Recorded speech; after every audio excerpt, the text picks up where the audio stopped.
এই বন্ধুরা সবাইকে স্বাগতম। তো আমাদের ভিডিওর হেডলাইন দেখে আপনারা বুঝতে পারছেন যে আমরা কি নিয়ে ডিসকাশন করব। এখানে লেখা আছে যে সাবজেক্ট নিয়ে আজকে ডিসকাশন। আমরা জানি সেন্টেন্সের মধ্যে সাবজেক্ট একটা অত্যাবশ্যকীয় ভূমিকা পালন করে থাকে। তো সাবজেক্ট ছাড়া কিন্তু আমাদের সেন্টেন্সটা কমপ্লিট হয় না।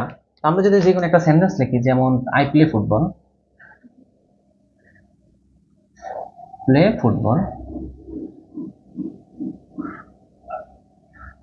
তো একটা সেন্টেন্স আমরা যদি কমপ্লিট করতে চাই আমাদের কিন্তু সাবজেক্টটা রাখা লাগে, এবং আমাদের সাবজেক্টটা কিন্তু ছাড়া আমাদের সেন্টেন্সটা কমপ্লিট হয় না।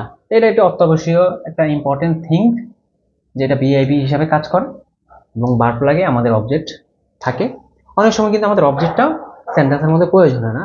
ঠিক সেম ভাবে অনেক সময় আমাদের সাবজেক্টটাও আমাদের সেন্টেন্সের মধ্যে প্রয়োজন হয় না। এর কারণ কি? আমরা যদি অন্য একটা কমান্ডযুক্ত বাক্য যদি ইউজ করি, ডু দ্য ওয়ার্ক, এই ক্ষেত্রে দেখেন যদি আমরা এখানে কিন্তু আমাদের সাবজেক্টটা নেই, এবং আমাদের সেন্টেন্সটা কিন্তু কমপ্লিট। এটা মূলত একটা কমান্ড জাতীয় বাক্য, যেটা আমাদের কমান্ড করছে যে করো, কাকে করো, এখানে ইউটা কিন্তু আমাদের এখানে প্রয়োজন হচ্ছে না, কিন্তু আমাদের সেন্টেন্সটা তৈরি হয়ে গেছে। ঠিক সেম ভাবে আমাদের সাবজেক্টটা কিন্তু পাওয়ারফুলও থাকতে পারে, অনেক সময় পাওয়ারলেসও থাকতে পারে। তো পাওয়ারফুল কখন থাকে? আমরা যদি একটু ফোকাস করি যে অ্যাক্টিভ ভয়েস, সেখানে আমাদের সাবজেক্টটা থাকে পাওয়ারফুল।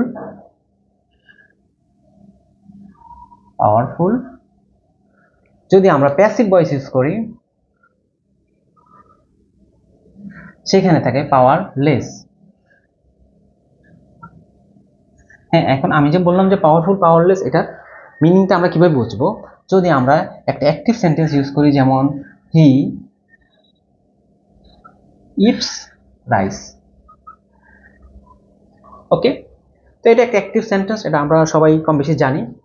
তো ইউজ করেছি, সেখানে কি এখানে হিটা আমাদের সাবজেক্ট হিসেবে কাজ করছে, এবং সে কি করছে, কর্মটা করছে, যে কি করছে, সে খাচ্ছে, কি রাইস খাচ্ছে।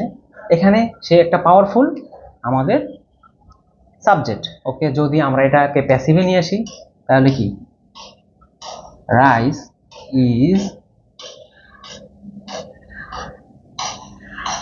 Eaten by him. ওকে, এখানে rice is eaten by him, rice তার দ্বারা খাওয়া হয়। ঠিক আছে, এখানে আমাদের সাবজেক্টটা কিন্তু রাইস। তো রাইস কি তার নিজের কর্ম নিজে করতে পারে? রাইস কি নিজেকে নিজে খেতে পারে? হ্যাঁ, এখানে খেতে পারে না।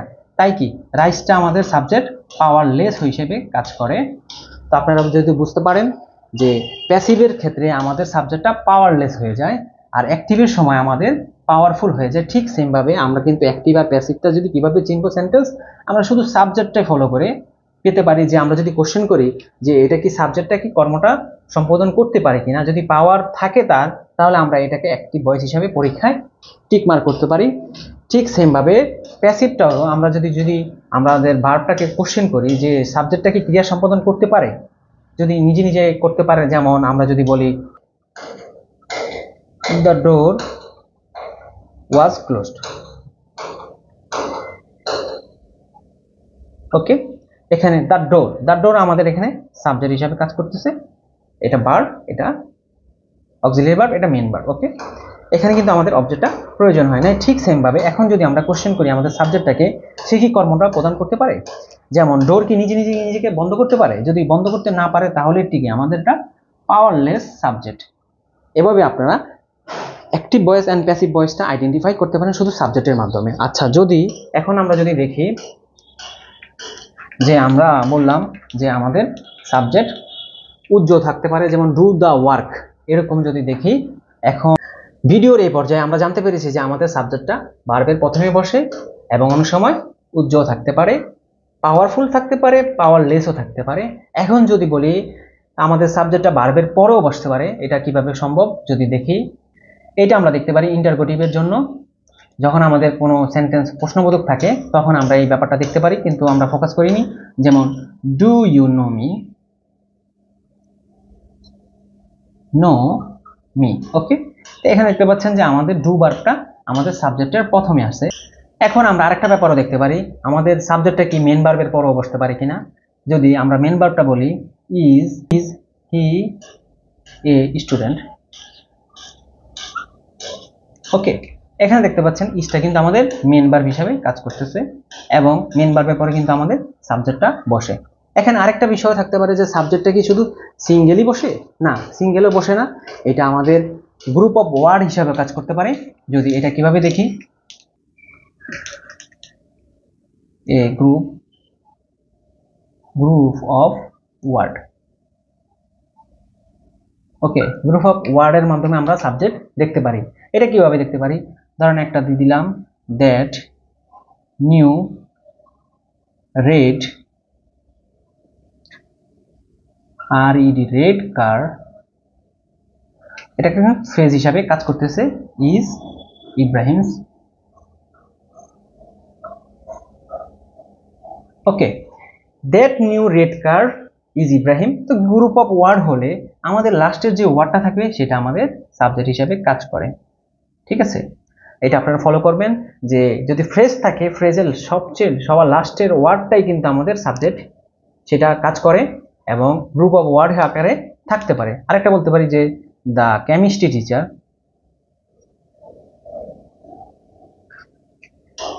টিচার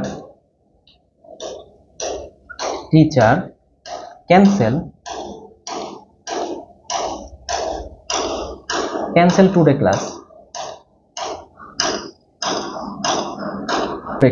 ওকে, এখানে যদি আমরা দেখি এটা কিন্তু একটা group of words. Okay, and group of words এর আমরা লাস্টে যদি দেখি টিচারটা কিন্তু আমাদের এখানে সাবজেক্ট। এখানে ক্যান্সেল বানানটা একটা এল ফর্ম হবে, ক্যান্সেল। ওকে, CANCLED, ক্যান্সেল। ওকে, টুডে ক্লাস, এখানে কিন্তু আমাদের গ্রুপ অফ ওয়ার্ডের লাস্টের মিনিংটা সাবজেক্ট হিসাবে কাজ করে, যেমন টিচার, প্রফেসর, আমরা যাই দেই। তো গ্রুপ অফ ওয়ার্ড হিসাবে আমাদের সাবজেক্টটা থাকতে পারে। তো বন্ধুরা, আমরা বেশ কিছু জিনিস দেখলাম এখানে, যে আমাদের সাবজেক্ট কি সেন্টেন্সের মধ্যে ম্যান্ডেটরি কিনা, যদি ম্যান্ডেটরি না হয় তার কাজ কি, সে কি পাওয়ারফুল, পাওয়ারলেস, সে কি গ্রুপ ওয়াইজ কাজ করতে পারে এবং সে কি ভার্বের পরেও কি আসতে পারে, সবগুলো কিন্তু আমরা দেখানোর চেষ্টা করেছি। আজকে পর্যন্তই, ধন্যবাদ সবাইকে।